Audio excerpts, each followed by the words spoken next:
you're part of this thing, again, I call it like the business internet world, which can be filled with people that are sincere in their intentions. It's filled with grifters. It's filled with sometimes people that are trying to do get-rich-quick schemes. You're part of this really, it's actually quite similar to Hollywood and politics in that way. Because if you work in show business, you'll quickly see that too. You know, like shit can run from people that are like really about it, artists, Nas, Kendrick Lamar, all the way to Logan Paul and Jake Paul, like that are just about like the WWF circus show of it all, right? This world that you run in, and people are now talking about money in business in a really interesting way. When people come out and they comment about you and your businesses and they quote tweet you and they're dunking on you, and that's a part of now the social currency. This is social currency that you're a part of. Oh, the more subscribers I get, then I can do MeUndies commercials and we can sell the pod. And you're a business guy, right? How do you deal with those negative critiques? Does it bother you? Does it? What's? So the honest answer is, every negative comment is like 10 times 10 for every positive comment, you know? And so that is the initial reaction. But there's also a difference between response and reaction. So the initial, if I'm not in the right state of mind, that initial reaction, I'm going to clap back, or they're so dumb because of this and this. I'll go look at their profile. Oh, you only got 11 followers and you're saying this shit? Maybe, maybe this is why you have 11 followers, because you think this way. You know, I'm right, you're wrong, blah, blah, blah.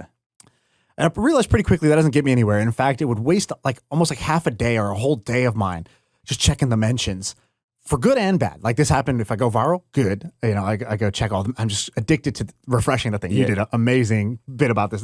That was the most, for me, it was the most relatable thing. You played it up. It was amazing. People aren't going to know this. Go see the show. You'll see this part about the social media comments, likes. The social media hit. That cocaine cloud. That cocaine cloud, exactly. But with that comes the kind of the negativity, and that also is fun and exciting. Baby. It's this thing in its own way. And so what I kind of like, where did I land with all that? Okay, so, you know, the good, they think I'm like a genius guru. I'm not. You know, my wife will remind me of that real quick. And, you know, the other people who think I'm an idiot scammer or whatever, people who think I'm an idiot who doesn't know anything about anything, or I'm wrong or whatever. Or they'll point out that I've stumbled and said this the wrong way or whatever. Okay, where is my focus going to go? Like, focus on why I'm so great or why I'm so terrible really does nothing for me. So I said, okay, I do need a sounding board. So I'll say, so I get a reaction from people, good or bad. I'll be like, let me just get curious. Why are people reacting in this way? I'll take a minute to observe that. Then I'll go internal and I'll say, what's my judgment? Because I guess my rule that I created for myself was that I want my own opinion of myself to be higher than anybody else's opinion of me. You mean positive opinion? Anything. If I think something sucks that I did, I don't care what anybody else says. I think it is. So I basically want my opinion of myself to be the trump card. And so that works for self-respect. Like, I stop seeking the respect of others because I'm like, well, if I don't have the main respect, my respect, then what is all this other stuff worth? But then how did you get that wisdom? Because we are social creatures. My trainer. So my trainer's kind of my trainer I brought in for my personal trainer. He's also like he's like me. He's like, dude, it's all in the mind. This is a solo player game. And we got to train this just as much as we train the rest. And so he said something at the very beginning. He's like, why do you want to work out? And I was like, I just want to get fit. I got real fat doing my last company. I just want to lose the weight. So, okay. He wanted, like you said, he wanted to know the drive shaft. What's driving you to do this? What's making you think that? What's making you think you're fat? Why'd you call me today? Why today? Why didn't you call me 6 months ago? What changed? And eventually it got down to, I had this experience where I went with my two best friends who are business kind of like mentors, a bit older than me. All the things I do, they've done a little bit more. And we all went on a Spartan race together. And I thought, I'm a little bit out of shape. We're all a little out of shape. It's no big deal. We went on the Spartan race and I was way behind. And I was just huffing and puffing and I was dying on this thing. And they were like trying to help me. And every time they helped me, I just felt like a bitch. I was like, oh man. This is embarrassing. I'd rather they just ran and finished the race and left me to like, die on my own on this mountain here. The worst thing you could do is like push from me from behind because I'm like, it's like, shit, don't give me the pep talk. No, anything but the pep talk. So I told him, I said, I was pretty embarrassed. I had this situation. I said, I just want to like have the respect of the people I respect. I thought that sounded like a good thing to say. And he goes, okay, respect. He goes, respect's one of those things He goes, you want to give it, not seek it. And he goes, two things. He goes, we're not going to do this. We're not going to start this program from a place where you're trying to get the respect to others. He goes, whenever you feel you lack, it's time to give. So like, let's not worry about what respect you're trying to get from others and who you're trying to prove yourself to and all that. Let's become a giver of respect to yourself and to others. So so we started flipping the script, and it just became one of my philosophies, which is whatever you feel like you lack in the moment, that's a signal. It's time to give that exact thing. And when you give it, you realize I got it. I have it in abundance. It's kind of like a circular way of thinking about it. Yeah. But that was the thought process for me, at least, on this topic, I guess. That's cool. Yeah. That's really interesting, man. I don't know. You know, I know I called you about one of your tweets that went viral again, and it was about how it was specifically about the metaverse and how the digital world will matter more than the physical world. And I think the reason why it so deeply philosophically rubbed me the wrong way was because the pseudonymous digital world has commodified cowardice in such a way that the real world and the game checks you. And what do I mean by that? You know, I grew up, I was a Daisy kid who'd play at 24 Hour Fitness. Right. You play ball at 24 Hour Fitness, 1st to 12 straight up or win by 2. But if you lose, get the fuck off the court. Right. I remember there'd be these guys. There's an honor code. These guys that were nice. It'd be 11-11 straight up. This dude would step back, hit it, and as he's about to hit it, he'd go, get the fuck off the court. Right. And you would respect it. Because he stood there and he's like, I beat you 12-11. It's over. There's no argument. Yeah, this is not debate. subjective. This is objective reality. Next. Yeah. And you got to sit there and you got to run it back. You got to wait another 1 game or 2 games or 3 games and then run it back. But for the first time in history, there are people that stand on stage, that stand on the stage of business or life or comedy or art, and they use their actual government name, and then pseudonymous trolls who don't use their government name can launch digital drone strikes, attacking you, your character, your family, that can then potentially impose economic sanctions upon your future. Yep. And they do it pseudonymously. Yeah, philosophically, I don't rock with that. Say that shit with your chest. Right. Get on the court with me at 24 Hour Fitness. Let's cook. Like, let's play each other. That's what, it's that feeling that fundamentally bothers me. This is a dishonorable craft. Right. It's not honorable. It's not a fair fight. The way I look at it. How do you think I should unpack that? That's the problem. I was like, why does this bother me? Yeah. Well, that's the first that's the right question. Yeah. Which is not why are they doing this? Why is this allowed? Why does this bother me? Right. The curiosity is what will set you free. Because you got to say, do I enjoy focusing on this? Do I enjoy this like trap, this like uncontrollable situation? You're not going to stop it. Yeah. We all agree on that. You're not going to turn them all off, right? So that's not going to happen. This is the world now. This is the world. And I'm also thinking about my children too, because I'm trying to prepare. I got a 3-year-old and a 1-year-old. How do I prepare them for this new world order? Right. And in a weird way, I'll keep riffing this out with you. Let's figure this out. In a weird way, there's times where I'm like, yo, I wish you punched me in the face, actually. Because I would prefer that. How many fights have you gotten in your life? I've gotten into 2. 3. Yeah. Okay, I've gotten into 3. I've lost all of them. Yes. One time some kid was trying to steal my shoes. I didn't let him, and then he just beat the shit out of me. But I'm proud. Like I kept my shoes. He wanted my Jordan 13s, but I kept them. But I remember being like, I like the IRL nature of this. There is some level of virtue even in this fight. Right. That it ends, and it ends today. We've resolved this here. Right. Which is why you see when people fight, it's gone. The beef is usually gone afterwards. It's gone. As long as the fight was on fair terms. Yeah. Both people are like sort of mutual respect by the end of it. Yeah, it's over. Yeah, it's over. And it's settled. That doesn't happen all the time. Yeah, this is the first time where we don't really have that. And the reason why I'm saying say it with your government name. If someone says Sean is corny or Hassan is corny, anytime any comedian or contemporary says that, I go, cool, put up your hour against my hour. Right. Oh, I'm corny? I'll do 10, you do 10. Right. Let's see what it is. Let's play to 12. Right. Let's play to 12. I love the dance of it. Straight up or win by 2. Well, it's a merit-based thing. Yeah, right? but when ball comedy is a merit-based thing. Again, you said you can get up on stage. Yeah. Even no matter what your name is, you can't make them laugh. Yeah. You can't just force them to laugh. Yeah. It is merit-based. You must earn that laugh. It's why my favorite thing right now in pop culture is the verses.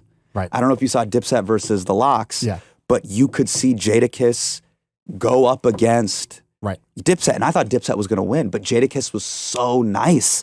He just buried them, and it was let's play to 12. Right. You play your records, I'll play my records, and there's something so honorable in that. And this new digital world order is so not honorable. Right. Because there's no reconciliation at the end either. So I quote tweet you, and by the way, shit posting is now incentivized. So actually being a negative Nancy and being an absolutist in your position is now commodified and incentivized so that you can't even recognize, yo, you won, I lost, good game. And there's no shake on it. Well, it even gets worse because what you say online, what you display online, the photo you take online is so easily faked. So it's not even like it's like if instead of going and playing at 24-hour fitness, we each submitted a mixtape. Yeah. And it's like, here's my mixtape versus yours mixtape. It's like, well, how much editing really is going into your lifestyle, your opinion, your persona, your face? All of it is filtered, is edited, is curated, leaving out the bad shit. And the more real you are. So the way I look at this. And by the way, I'm not shitting on digital skills.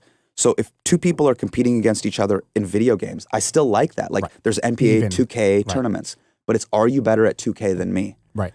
So I think about like the way in which I want to live my life, and I want my kids to live honorable lives too. Hey, compete, and there's nothing wrong with losing, but like be a good competitor, be an honorable competitor, say good game. Right. But when I'm using my government name and Balldrape79 is risking nothing, I'm like, this is whack. This game is whack. And in Balldrape, even you can't deny that. But I don't know if the people on the other side recognize that. Wow. Go ahead. I mean, I just love your analysis on this. So I guess the way I look at it is with the pendulum has swung. So before, and sort of like in the past, when everybody was online, everybody was in real life, real name, merit-based, you still had people's opinions in their heads. They just couldn't broadcast it. People, if somebody thought you were corny before, they were thinking it, they weren't saying it, they couldn't get amplified from each other. Or they would say it. And you're like, okay, cool. So you think I'm corny. Right. It took a buy-in. They had to ante up if they were going to. And let's square off in the lunchroom. So you think I'm corny. Right. Now I can make fun of your shoes. I can make fun of your hat. I can make fun of, you know what I mean? Totally. Who you're dating. I can make fun of your mom. So there was a cost to enter.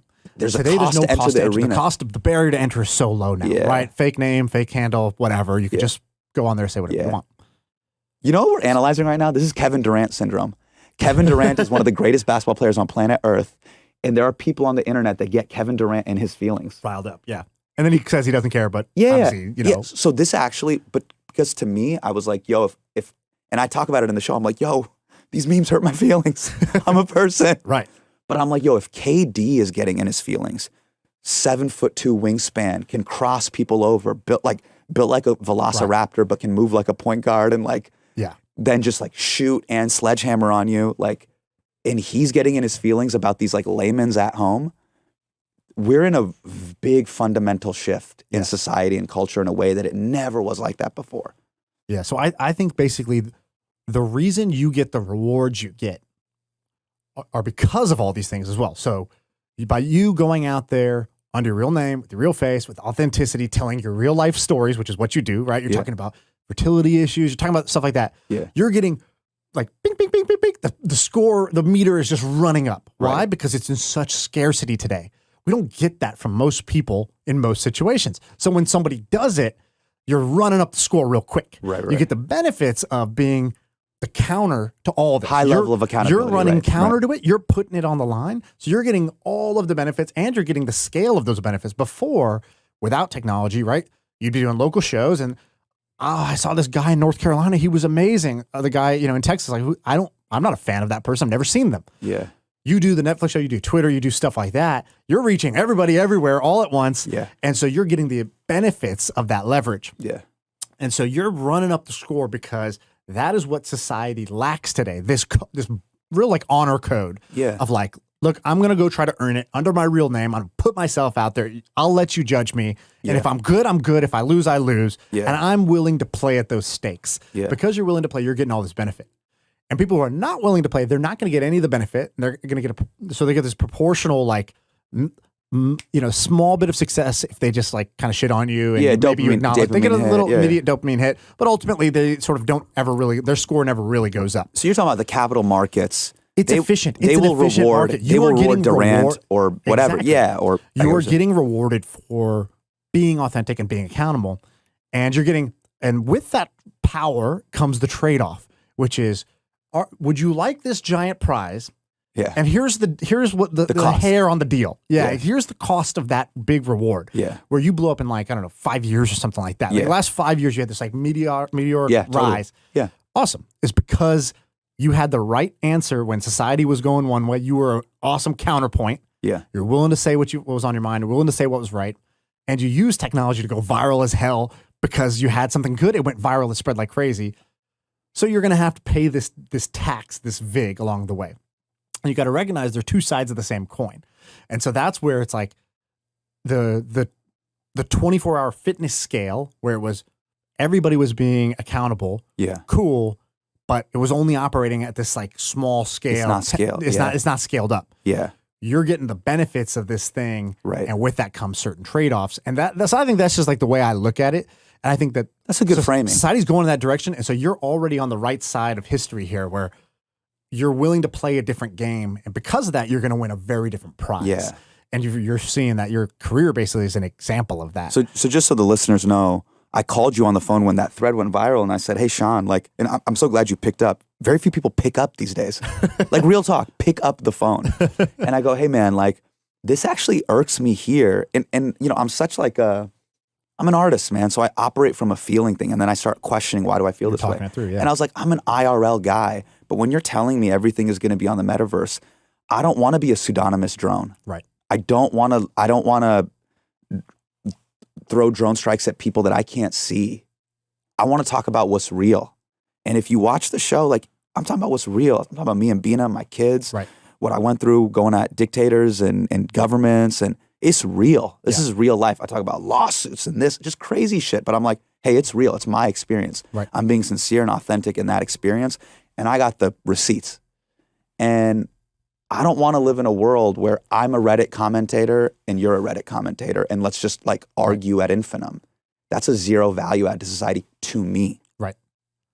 But I guess what you're saying is right. You're like, well, the more you double down on that, so the capital markets will perhaps reward you. So you're being rewarded right now for that accountability, right? So the comedian who gets up there and just tells dick jokes is not going to have the same emotional resonance as you going up there and talking about fertility issues, and then you're dealing with it and what that was like and the tension that's loaded in that. Because anybody, I just had 2 kids, anybody who's been through anything with kids and that whole process, the uncertainty, like we didn't even have any issues, but my wife was worried that we might have issues and it loaded the relationship with tension. Totally. And I'm sure you have friends that went through it Let's too. get started earlier because it might happen, you know, like it's a connection. So you put yourself, the real you out there, you get the reward. Right. Comedian who just makes the dick joke, I laugh, I move on with my life. I don't feel like I'm going to back this guy the way that I felt like. By the end of your show, I was like, I'm about what this dude's about. Oh, wow. Right? Because that's what you did. You drew a line in the sand. You said, this is what I'm about. Yeah.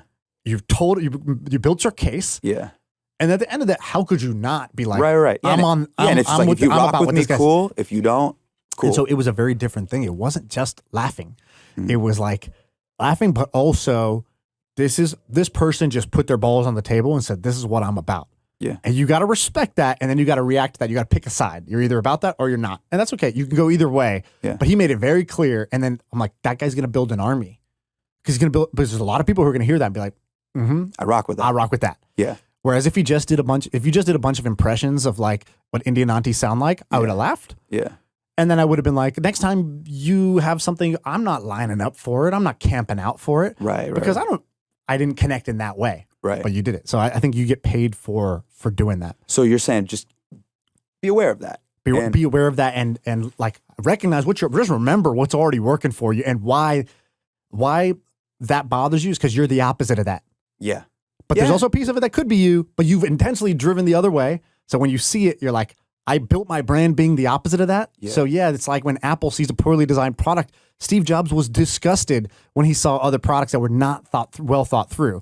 He was annoyed with it in a way that no other CEO was, because he built himself as, we care about the inside of the fucking design of the inside the case, what that looks like. Right. These motherfuckers don't even care what the outside of it looks like. Right. You know, so like it disgusted him in a way that it disgusts you, somebody who has no accountability, sort of stands for nothing, just is trying to dunk on people on the outside. Right. Yeah. So I think that's that part of it.